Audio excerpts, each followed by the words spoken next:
सावन पुत्रदा एकादशी व्रत कथा। एकादशियों के महात्म्य का आनंद लेते हुए धनुर्धर अर्जुन ने कहा, हे प्रभु, ये कल्याणकारी और महापुण्यदायी कथाएं सुनकर मेरे आनंद की सीमा नहीं है और मेरी जिज्ञासा बढ़ती जा रही है।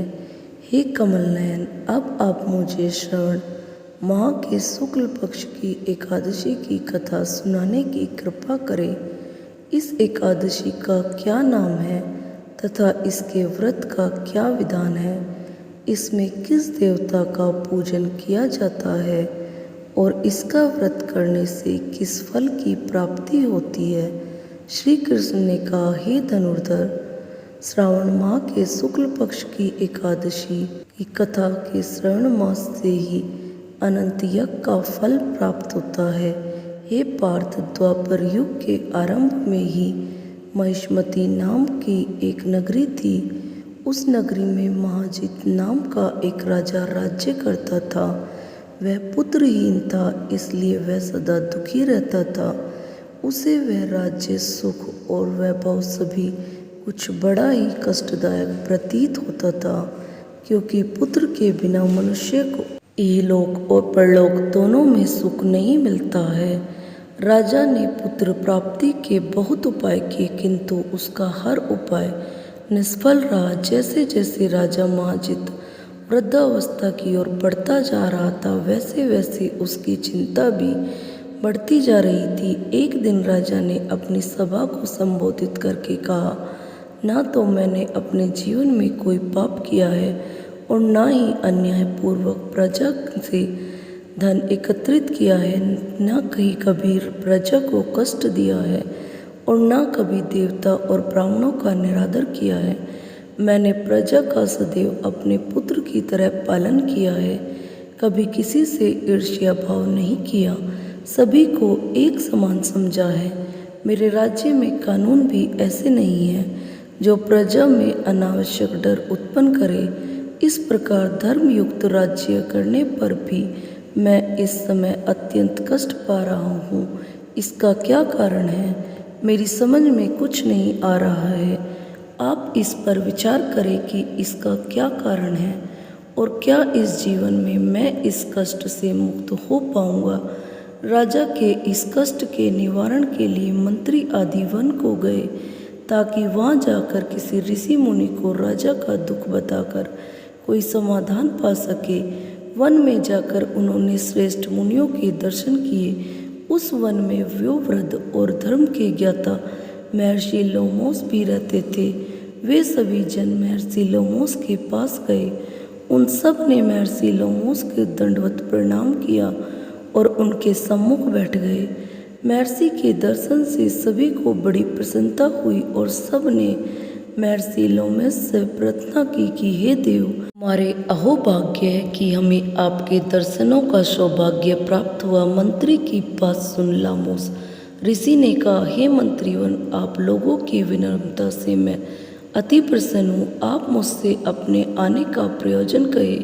मैं आपके कार्य को अपने सामर्थ्य के अनुसार अवश्य ही करूँगा, क्योंकि हमारा शरीर ही परोपकार के लिए बना है। लोमस ऋषि के ऐसे मृदु वचन सुनकर मंत्री ने कहा, हे ऋषिवर, आप हमारी सभी बातों को जानने में ब्रह्मा से भी ज्यादा समर्थ है, अतः आप हमारे संदेह को दूर कीजिए।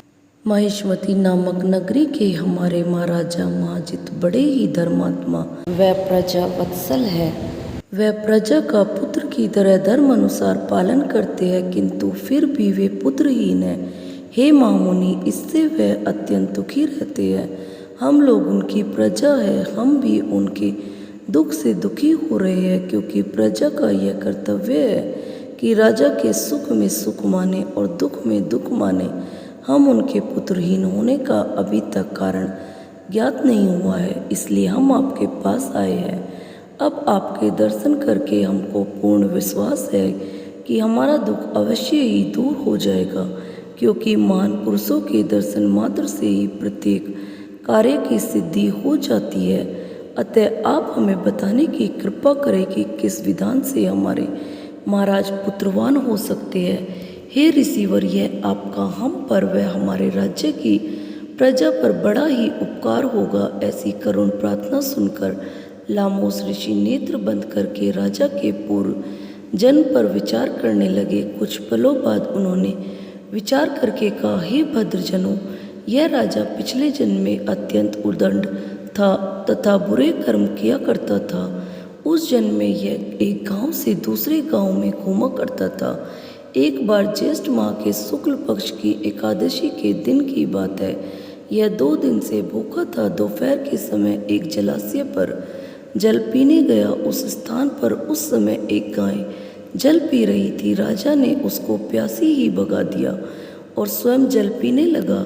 हे श्रेष्ठ पुरुषों, इसलिए राजा को यह कष्ट भोगने पड़ रहे हैं।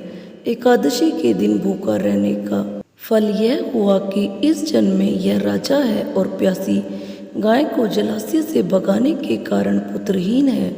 यह जान सभी सभासद प्रार्थना करने लगे, हे ऋषि श्रेष्ठ, शास्त्रों में ऐसा लिखा है कि पुण्य से पाप नष्ट हो जाते हैं। अतः कृपा कर आप हमें कोई ऐसा उपाय बताइए जिससे हमारे राजा के पूर्व जन्म के पाप नष्ट हो जाए और उन्हें पुत्र रत्न की प्राप्ति हो। सभासदों की प्रार्थना सुनकर लामोस मुनि ने कहा, हे श्रेष्ठ पुरुषों, यदि तुम सब श्रावण माह के शुक्ल पक्ष की पुत्रदा एकादशी का व्रत और रात्रि जागरण करो और उस व्रत का फल राजा के निमित्त कर दो तो तुम्हारे राजा के यहाँ पुत्र उत्पन्न होगा। राजा के सभी कष्टों का नाश हो जाएगा।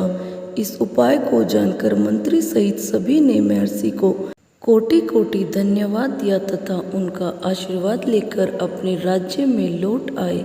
इसके बाद उन्होंने लामोस ऋषि की आज्ञा अनुसार पुत्रदा एकादशी का विधान पूर्वक उपवास किया और द्वादशी को उसका फल राजा को दे दिया। इस पुण्य के प्रभाव से रानी ने गर्भ धारण किया और 9 माह पश्चात एक अत्यंत तेजस्वी पुत्र को जन्म दिया। हे पांडु पुत्र, इसलिए इस एकादशी का नाम पुत्रदा पड़ा।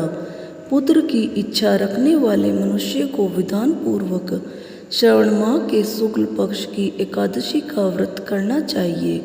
इस व्रत के प्रभाव से इहलोक में सुख और परलोक में स्वर्ग की प्राप्ति होती है। दोस्तों, आपको यह एकादशी की कथा कैसी लगी हमें कमेंट कर जरूर बताएं। ऐसी धार्मिक कहानी सुनने के लिए चैनल को लाइक और सब्सक्राइब करें।